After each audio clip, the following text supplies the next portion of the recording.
नमस्कार, मैं दीपक कुमार आप सभी का स्वागत करता हूँ द आदर्श डायलॉग में। दोस्तों, आज हम जिस विषय पे बात करेंगे, बात उस पे बात करने से पहले आपको एक ट्वीट देखना चाहिए, जो इस देश की सबसे कट्टर ईमानदार पार्टी, आम आदमी पार्टी के मुखिया श्री अरविंद केजरीवाल एवं उनके पार्टी प्रवक्ता गौरव चड्ढा जी ने किया। दोनों लोगों ने अलग-अलग ट्वीट किया है। आप इन 2 ट्वीट को देख के समझ जाइए क्या बात हम किस पे करेंगे।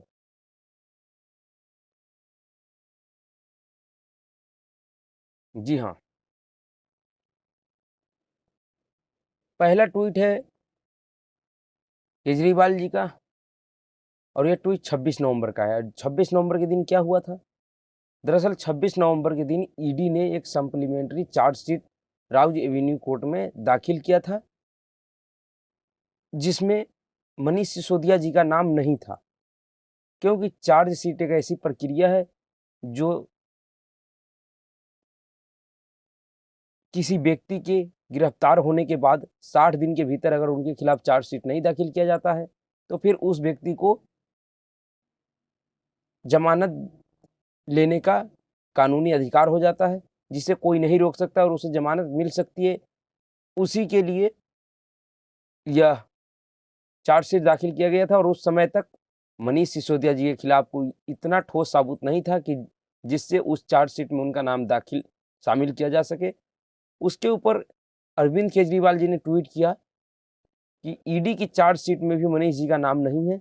शिक्षा क्रांति से दुनिया में भारत का नाम रोशन करने वाले मनीष जी को झूठे केस में फंसाने के लिए क्या माफ़ी मोदी जी को देश से माफ़ी नहीं मांगनी चाहिए? अच्छा काम करने वाले को जेल में डालने से क्या देश आगे बढ़ेगा? उसके बाद राघव चड्ढा जी के ट्वीट में सीबीआई ने सीबीआई के बाद आज ईडी ने भी तथाकथित शराब घोटाले की चार्जशीट दर्ज कराई और उनमें भी मनीष सिसोदिया जी का नाम नहीं है। ईडी और सीबीआई दोनों ने मनीष सिसोदिया जी को क्लीन चिट देने का काम किया है। देखिए किस तरह से बेवकूफ़ बनाया जाता है और तथ्यों को झुठलाया जाता है और तोड़-मरोड़ के पेश किया जाता है। ये कहते हैं कि मैं देश की सबसे कट्टर ईमानदार पार्टी हूँ और इसके प्रवक्ता किस तरह से ये एक राज्यसभा सांसद भी हैं और किस तरह से यानी कि तथ्यों को तोड़-मरोड़ के पेश कर रहे हैं और लोगों को भरम जाल में फँसा रहे हैं। ये कह रहे हैं कि ईडी और सीबीआई दोनों ने मनीष सिसोदिया जी को क्लीन चिट दे दी है, जबकि ऐसा कुछ नहीं है। तो दरअसल आज इस पे बात क्यों कर रहे हैं? अगर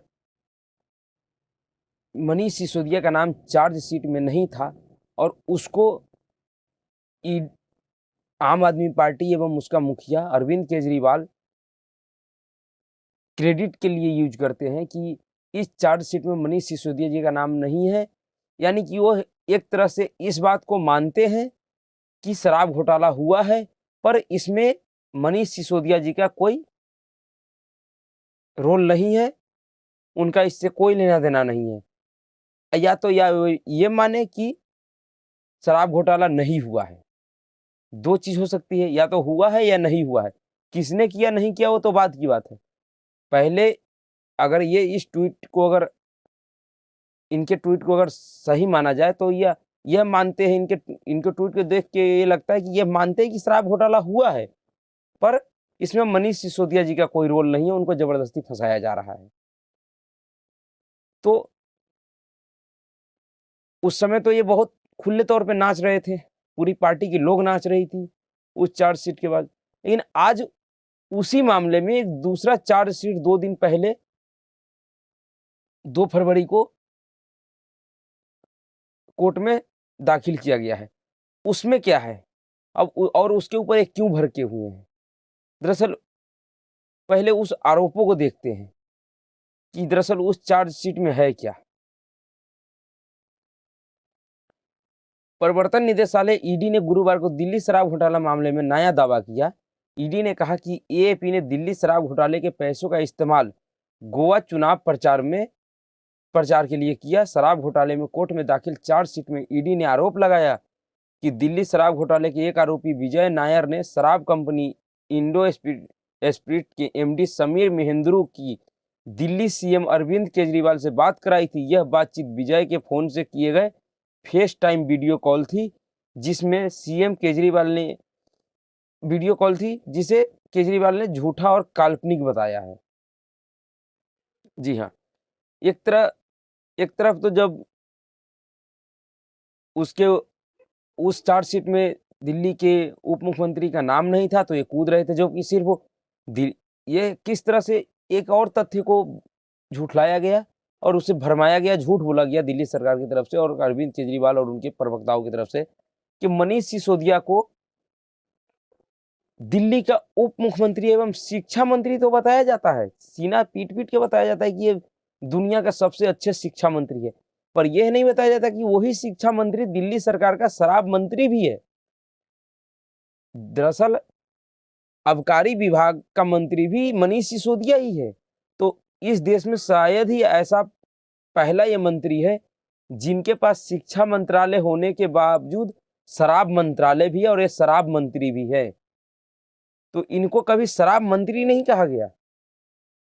शिक्षा मंत्री के आड़ में, शिक्षा के आड़ में इन्होंने शराब का जो धंधा कर रखा था, शराब का जो सारा कारोबार और घोटाला कर रहा था, उसमें इनको किस तरह से कवर अप किया गया शिक्षा से, और शिक्षा मंत्रालय से इनको किस तरह से इनके शराब मंत्रालय को कवर अप किया गया, और उसको कभी किसी ने चर्चा में नहीं लाया कि यह सिर्फ शिक्षा मंत्री ही नहीं है, यह शराब मंत्री भी है दिल्ली सरकार का।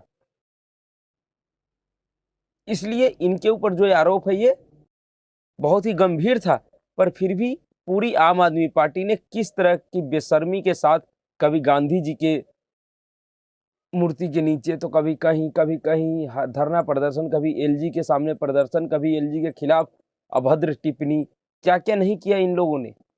पर जिस चार्जशीट के, मैं सिर्फ आज इसलिए बात कर रहा हूं कि जिस चार्जशीट में नाम न होने की वजह से दिल्ली का अरविंद केजरीवाल और उनकी पूरी पार्टी कूद रही थी, उसको एक तरह से अपने पक्ष में क्रेडिट की तरह यूज कर रही थी, आज उस चार्जशीट में मनीष सिसोदिया का तो नाम है, उसके साथ साथ अरविंद केजरीवाल का भी नाम आ गया।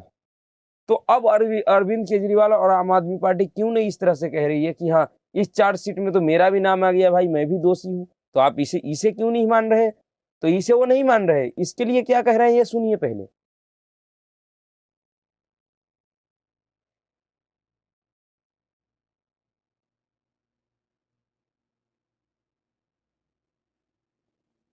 ईडी की कितनी चार्जशीट, अभी तक 5,000 चार्जशीट फाइल की होंगी ईडी ने अपने पूरे इस सरकार के कार्यकाल में, उसमें से कितने लोगों को सज़ा हुई? ईडी की सारे केस फर्जी हैं। ईडी के केस केवल सरकारें गिराने और सरकारें बनाने के लिए इस्तेमाल किए जाते हैं। जी हाँ, जब ये फंसने लगे हैं केस में तो अब ये कह रहे हैं कि ईडी का जो चार्जशीट है ये पूरा फिक्शन है, उन्होंने फिक्स किया हुआ है, और दरअसल ईडी सिर्फ सरकार गिराने और बनाने के लिए काम करती है। बात ये नहीं है कि ईडी क्या करती है, बात ये है कि जिस चार्जशीट में मनीष सिसोदिया के नाम न होने पे आप उछल रहे थे, उसी चार्जशीट में और उसी एजेंसी के चार्जशीट में आपका नाम और आपके उस प्यारे मनीष सिसोदिया का नाम जब आ गया तो आप इसे फिक्शन बता रहे हैं, आप इसको काल्पनिक बता रहे हैं। यह किस तरह का नाटक है? और दरअसल इसमें आरोप कितना गंभीर लगाया गया है कि 70 लाख रुपये नगद भुगतान दिया गया। किसको? दरअसल जो ईडी का आरोप है कि इन्होंने जो पैसा लिया था उसका इस्तेमाल ईडी ने चार्जशीट में दावा किया है कि केजरीवाल ने समीर महेंद्रू से कहा कि विजय मेरा लड़का है, आपको उस पर भरोसा करना चाहिए और उनके साथ काम करना चाहिए। ईडी के अनुसार शराब घोटाले की अब तक की जांच से पता चला है कि इस फंड का कुछ हिस्सा एएपी ने गोवा विधानसभा चुनाव के दौरान प्रचार में भी इस्तेमाल किया था। गोवा विधानसभा चुनाव 2022 में हुए थे, जिसमें एएपी ने 2 सीटों पर जीत हासिल की थी। इसमें भी कहा गया कि 70 लाख रुपये नगद भुगतान किया गया। ईडी के दावे के अनुसार आपके सर्वे दल में शामिल वॉलंटियर्स को करीब 70 लाख रुपये का नगद भुगतान किया गया। जांच एजेंसी ने कहा कि आपके कम्युनिकेशन इंचार्ज विजय नायर ने कैंपेन से जुड़े कुछ लोगों को कैश पेमेंट लेने को कहा था। चार्जशीट में कहा गया कि विजय नायर ने एपी की ओर से वाईएसआरसीपी के सांसद मंगुटा श्रीनिवासुलु रेड्डी, उनके बेटे राघव मगुंटा, अरविंदो फार्मा के डायरेक्टर पी शरथ चंद्र रेड्डी, तेलंगाना के सीएम केसीआर की बेटी कविता कल्वकुंतला के एक ग्रुप से 100 करोड़ रुपए की रिश्वत ली थी। जी हाँ, दरअसल यहाँ जो केसीआर की बेटी है के कविता, उनका भी इसमें बहुत ही अहम रोल है और उनसे भी सीबीआई ने पूछताछ की थी और वो भी इसमें एक आरोपी है। दरअसल अभी आपको जो आम आदमी कुछ दिनों में जब से शराब घोटाला का मामला आया है, उसके बाद से अरविंद केजरीवाल और तेलंगाना के मुख्यमंत्री चंद्रशेखर राव के बीच एक जो संबंध दिख रहा है, वह कोई विपक्षी एकता का संबंध नहीं है। वो दरअसल इसी आरोपों के आधार पे इसके डर की वजह से एक गठजोड़ तैयार किया है दोनों ने कि इस गठजोड़ से कहीं ये लोग कमजोर न पड़े इसमें। और इसी का उदाहरण आपको दिखने को मिला कि जब केसीआर, जिसके अपने राज्य में इतनी परेशानी है, वो पंजाब में जाके, जब पंजाब में आम आदमी की सरकार, पार्टी की सरकार बन गई, वहां जाके वो उन तथाकथित किसानों को पैसे बांट रहे थे जिनका आरोप, जिनके लिए कहा जाता है कि वो किसान आंदोलन में शहीद हो गए। लेकिन किसान आंदोलन में शहीद हो गए, लेकिन कौन हुए, उसका क्या रिकॉर्ड है, किसी के पास नहीं है। अभी भारत जोड़ो यात्रा में कांग्रेस पार्टी और राहुल गांधी पंजाब से होकर गुजरे हैं। पूरी यूपी से लेके दिल्ली और पंजाब तक में आप एक भी ऐसा व्यक्ति नहीं, एक भी ऐसा घर नहीं मिला और ऐसी कोई खबर न मिली जिसमें ये बताया गया कि राहुल गांधी उन 600 तथाकथित 600 या 700 किसान जो शहीद हुए थे, उनके किसी परिवार से मुलाकात किए हैं। कहीं नहीं आपको मिला होगा। तो दरअसल ये जो गठजोड़ दिख रहा था, अभी जो तेलंगाना में जो एक केसीआर की तरफ से एक विपक्षी एकता के नाम पे जो अरविंद केजरीवाल और अखिलेश यादव ये लोग जो गए थे, उसमें इनका गठजोड़ देख लीजिए और इस शराब घोटाले में उसका, इन दोनों का गठजोड़ देख लीजिए, आपको समझ में आ जाएगा इनकी जो विपक्षी एकता है वो चुनाव की वजह से या इस घोटाले की वजह से है। उसके बाद हैदराबाद के बिजनेस मैन अभिषेक बोयनपल्ली ने दिल्ली के डिप्टी सीएम मनीष सिसोदिया के सहयोगी दिनेश अरोड़ा के साथ मिलकर पैसे ट्रांसफर कराए। दिल्ली की राउज एवेन्यू कोर्ट ने कहा कि हमने ईडी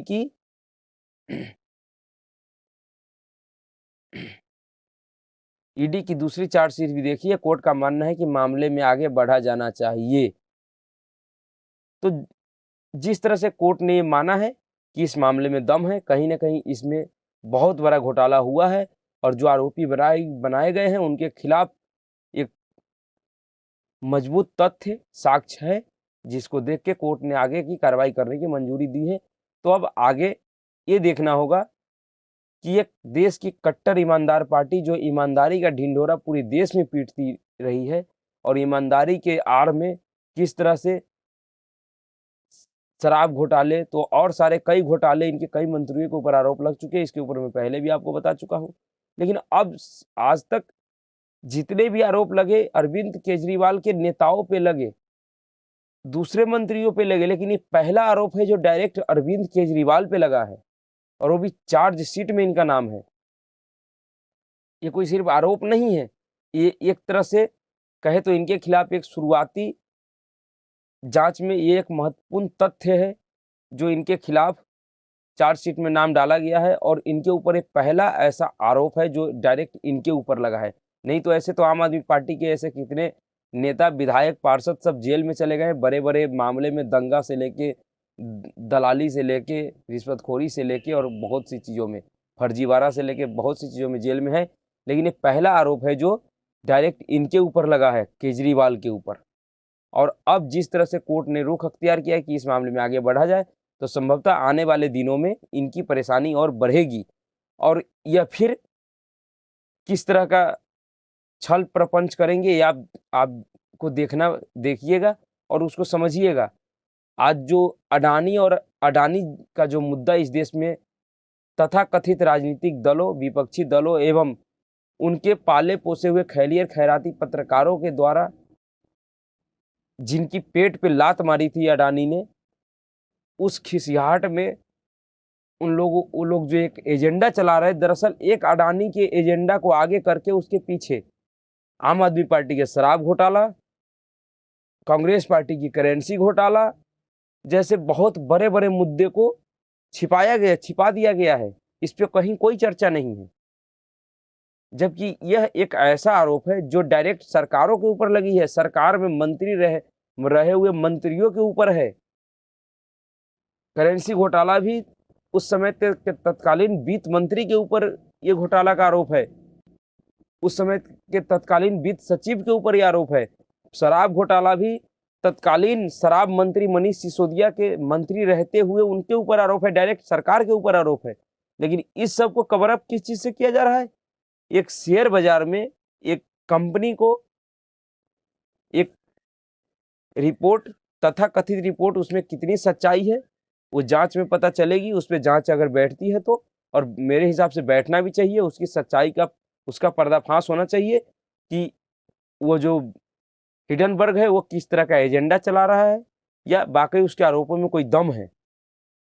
तो उसको आधार बना के उस मामले को इतना जोर से फैला दिया गया कि ये शराब घोटाला और करेंसी घोटाले के इतने बड़े बड़े घोटाले को उससे कवर अप कर दिया गया। तो इस बात को समझिए और आगे देखिए कि अब आगे क्या होता है, इन लोगों की मुश्किलें कैसे बढ़ती है। आज के लिए इतना ही। अगर आपको ये वीडियो अच्छा लगा हो, जानकारी अगर अच्छी लगी हुई है तो वीडियो को लाइक कीजिए, शेयर कीजिए और चैनल को सब्सक्राइब कीजिए। नमस्कार।